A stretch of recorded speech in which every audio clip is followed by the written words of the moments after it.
What is a settlement conference? My name is Andrew Ayers. I'm a business law and estate planning attorney with offices in Edina, Minnesota and New York City.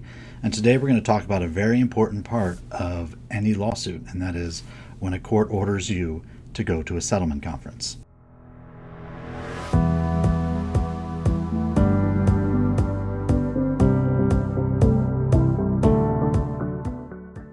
Now, when you're ordered to go to a settlement conference or heavily suggested by a judge to go to a settlement conference, the real reason they want to do this is they want to figure out if there's a way to resolve your case without the need for a trial.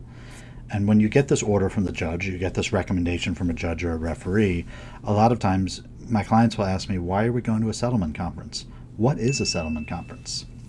Well, a settlement conference is going to be a situation where you and your attorney and the other side's attorney and the other side will either sit down or engage in a phone call or engage in a Zoom conference or engage in some way of having a conference to discuss whether or not you can settle the case. There's a lot of thought that if you get everybody into the room at the same time, looking each other face to face and able to have an open discussion, that you're able to settle a lot of lawsuits. And settlement conferences can be similar to what you would go through in a mediation. However, a settlement conference often will not have a mediator there in the room. Now, the caveat to this is a lot of judges will have a settlement conference occur in the courthouse, even either in their courtroom or in a conference room attached to their courtroom. And the reason is then the judge can check in throughout the conference to see how the parties are doing and whether or not a resolution can be reached. And I've often had it happen in the past where the judge will then say, all right, I'll have the defendants leave the room for a minute, and we'll talk to the plaintiff and the plaintiff's attorney and see what the issue is and kind of what a settlement number would be.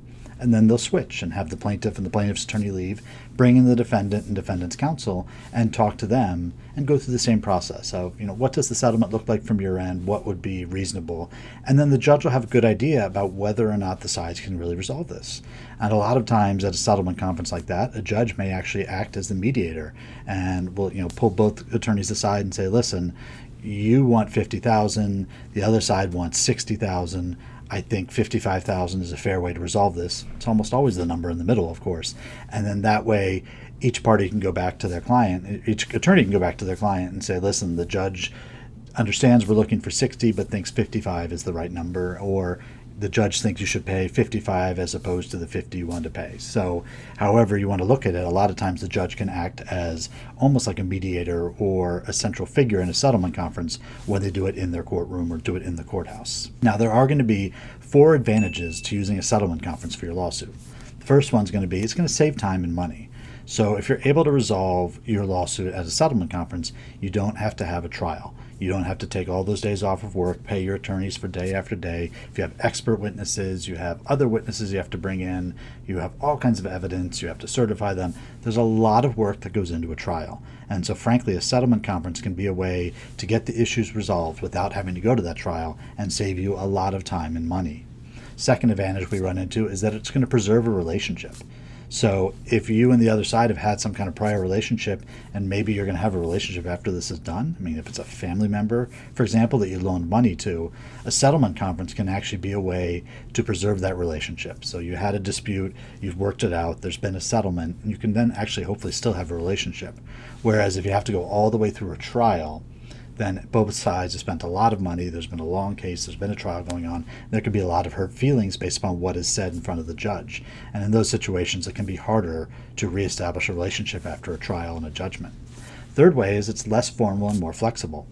As I was saying before, it's almost like when the judge brings you in to their courtroom or their conference room, it's almost like a mini trial, but it's a lot more flexible. The judge has the ability to hear from both sides and figure out what the real issues are and kind of what the numbers are that are being bandied about.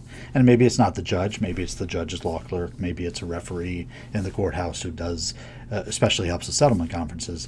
But the idea is that as opposed to putting a formal witness on the stand, having them swear and put in all the evidence, you can actually have a little informal discussion. You can be a little more flexible and figure out if you can get this case resolved. The fourth important advantage is it gives a satisfactory resolution of the case. So if you have to go all the way through trial, somebody's going to win and somebody's going to lose. So when you settle a case, you can have something in between that. And let's say we go back to our example of $55,000. Let's say you even had to go all the way through trial and you spent all that time and money and the final number is $55,000. the party that has to pay the $55,000 just has to pay that number. However, if you work out a settlement, you could agree that the $55,000 will be paid over a period of months. So, for example, you're paying $5,000 a month for 11 months. So if you're the person who's paying that money, it's a lot more flexible. It's a lot easier to resolve that case. It's more satisfactory to you because you can make those monthly payments, as opposed to having a judge order $55,000, and if you don't pay by a certain date, now interest is accruing, and you really feel like you've lost the case at that point, even if $55,000 was kind of a compromise number overall. So it can give people a better resolution of the case because they both participated in the settlement. So nobody feels like somebody totally won and somebody totally lost, but we've reached a way to end the case on terms that everyone can live with.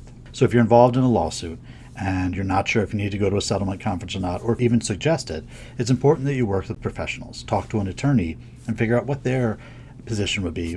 Would a settlement conference be helpful? I've also been in plenty of lawsuits where settlement conferences would be a complete waste of time. One party's at $1, the other one's at $10 million, and a settlement conference isn't really going to get you any closer. Now, most judges are not going to want to hear that. They want to see the ability of the parties to work together towards a resolution, but it's important to figure out whether or not a settlement conference would work for you.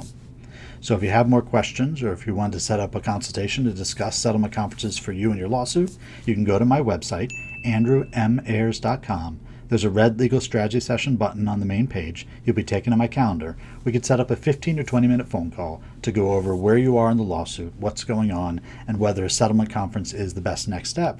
Or maybe you have a settlement conference scheduled coming up and you want to have a discussion about some best options or some best tactics for that settlement conference. And if you found this video to be helpful, if you found it to be insightful, please click that like button. And if you'd like to see more videos like this, you can subscribe. So I will see you in the next video.